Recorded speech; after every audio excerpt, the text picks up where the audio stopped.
কিনা? এই স্বৈরাচার আসার পরে পিছন থেকে কোনো শিক্ষা গ্রহণ করেন না।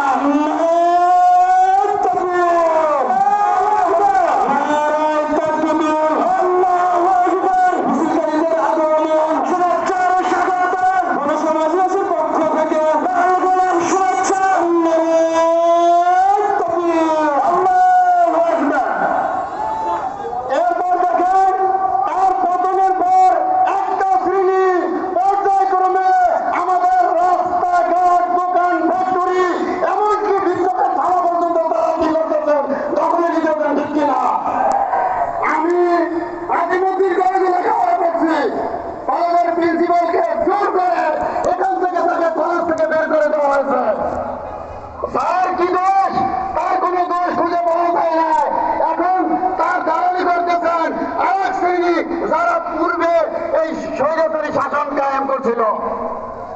যাই হোক, আমার কথা ওদিকে নেই। আমি বলতে চাই শ্রমিকদের জন্য